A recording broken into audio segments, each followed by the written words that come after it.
Hello student, তোমাদের সবাইকে স্বাগত মা স্টাডি ইউটিউব চ্যানেলে। তো আজ আমি তোমাদের ক্লাস 10-এর দ্বিতীয় লেসন ফেবেল র্যালফ ওয়াল্ডো ইমারসনের লেখা এই পোয়েমটি সম্পর্কে পড়াবো। প্রথমেই আমরা ফেবেল সম্পর্কে একটু জেনে নিই। ফেবেল হলো একটি উপকথা, অর্থাৎ যেখানে পশু পাখি সম্পর্কে বলা হয় এবং শেষে একটি মোরাল অর্থাৎ নীতি কথা থাকে। তো চলো আমরা কবিতাটি শুরু করি। প্রথমে the author and the text, অর্থাৎ কবি পরিচিতি আছে এবং এই টেক্সট সম্পর্কে কিছুটা বলা রয়েছে। তো চলো দেখা যাক। Ralph Waldo Emerson 1803 to 1882 was an American essayist, lecturer and poet. His famous poems includes Concord Hymns and Brahma.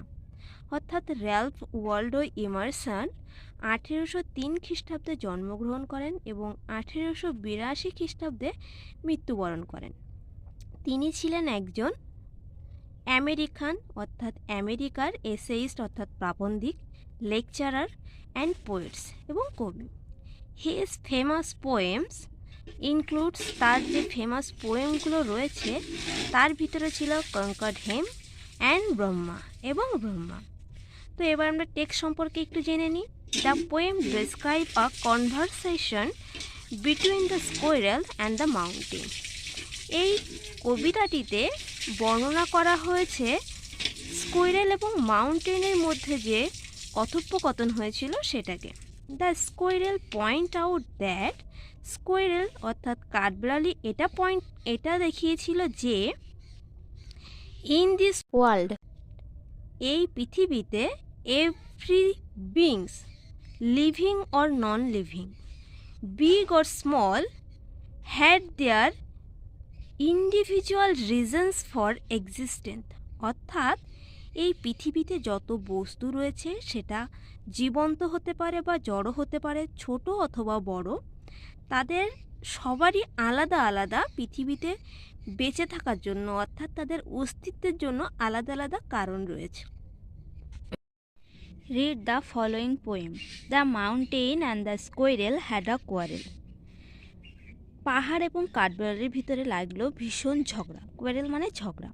And the former means the mountain call the latter, অর্থাৎ স্কোয়ারেল মাউন্টেন কাঠবিড়ালিকে ডাকলো লিটিল প্রিক, ছোট্ট নীতিবাগীর বলে। Bun replied, অর্থাৎ the squirrel কাঠবিড়ালি উত্তর দিল, you are doubtless very big.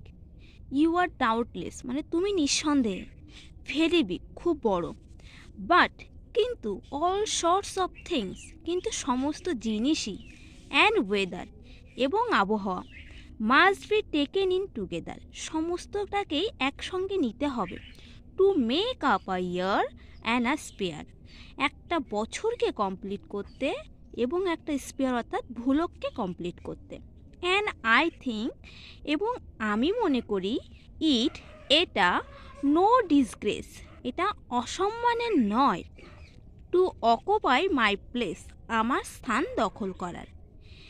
If I am not so large as you, যদি আমি তোমার মতো অত লার্জ অর্থাৎ বড় না হই, you are not so small as I, তাহলে তুমিও আমার মতো অত ছোটও নও।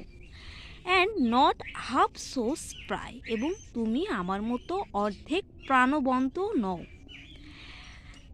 আই উইল নট ডিনাই আমি এটা অস্বীকার করব না, ইউ মেক তুমি তৈরি করতে পারো, a very pretty squirrel track খুব সুন্দর কাঠবিড়ালির পথ। ট্যালেন্টস ডিফার, অর্থাৎ ট্যালেন্ট গুণ আলাদা আলাদা। অল ইজ ওয়েল সবই ভালো, অ্যান্ড ওয়াইজলি পুট এবং জ্ঞানতার সঙ্গে তাকে গ্রহণ করা উচিত। If I can not carry forest on my back, যদি কিনা আমি একটা পাহাড়কে আমার পিছনে বহন করতে না পারি, neither can you crack a nut, so তুমিও একটা বাদাম ভাঙতে পারো। আজকের ভিডিও এই পর্যন্তই। দেখা হবে পরবর্তী ভিডিওতে। আর অবশ্যই ভিডিওটি ভালো লাগলে লাইক, কমেন্ট এবং শেয়ার করতে ভুলো না, এবং আমার চ্যানেলে নতুন হলে অবশ্যই চ্যানেলটিকে সাবস্ক্রাইব করে নিও। Thanks for watching.